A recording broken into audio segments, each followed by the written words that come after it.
सोमनाथ के मंदिर में हजारों भक्त भजन करते रहे कि भगवान सोमनाथ हमें बचाएंगे। गजनवी ने उन्हें काट डाला। देश और हिंदू हताश हो गए। तब रामानंदियों ने याद दिलाया कि पूर्ण में से जो निकला है वो पूर्ण ही है। भक्त दीन नहीं होते, भगवान से कम नहीं होते। भक्त भी भगवान को बचाया करते हैं। भक्त ज्ञान और गुण के सागर तो होते हैं, पर अतुलित बल के धाम भी होते हैं।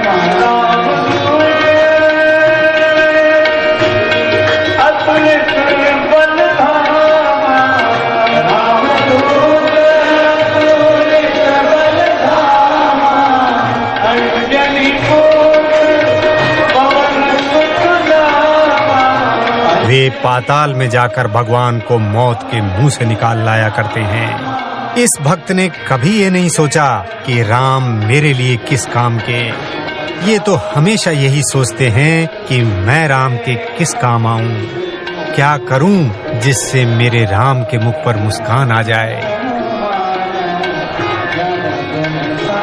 किसी भी कंपनी या संगठन का सपना होता है कि उसके पास ऐसे समर्पित कार्यकर्ता हों।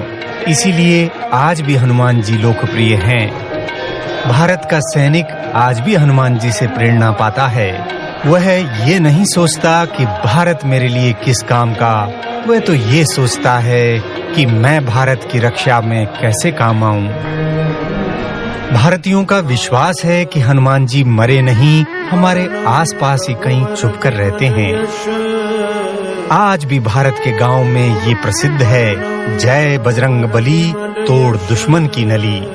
तुर्क भारत को गुलाम बनाने के लिए 40 का दल लाए थे। एक भक्त ने इनका 40 लिखकर तुर्कों की नलियां ही तुड़वा दी। तुर्क मूर्तियां तोड़ते थे, हिंदू हर पत्थर के टुकड़े पर सिंदूर डालकर उन्हें बजरंग बली बना लेते थे। मध्यकाल में भक्ति नहीं होती तो भारत बचता नहीं। भक्ति पर सन 1585 में भक्त नाभादास जी ने एक ग्रंथ लिखा, भक्तमाल, अर्थात भक्तों की माला। नाभादास जी और सूरदास जी ने जिनको भक्त शिरोमणि माना वो और कोई नहीं, तुलसीदास जी हैं।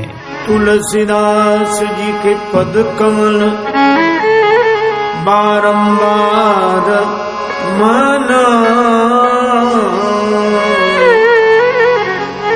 गुण गावों सिय राम की, हनुमत हो सहाय। तुलसी हैं भक्तों के चक्रवर्ती सम्राट। सद्गुरु चक्रवर्ती सुच सरल संत श्री तुलसी, गुण गायक सीताराम जी के। इतिहासकार विंसेंट स्मिथ ने तुलसी की जीवनी लिखी है। उनके अनुसार तुलसीदास अकबर के समकालीन थे। वे अकबर से महान थे और उस युग के महानतम मानव थे। हजारी प्रसाद द्विवेदी ने कहा है कि उन्होंने उत्तर भारत में स्वयंभू धर्म राज्य स्थापित किया था। भाषाविद सर जॉर्ज ग्रियर्सन ने कहा है कि बुद्ध के बाद वे जनता के सबसे बड़े नेता थे। आधुनिक समय के महानतम लेखक थे। लेखक एडमोर जे बेबिन्यो ने कहा है कि अगर वे पश्चिम में पैदा होते तो शेक्सपियर से महान माने जाते।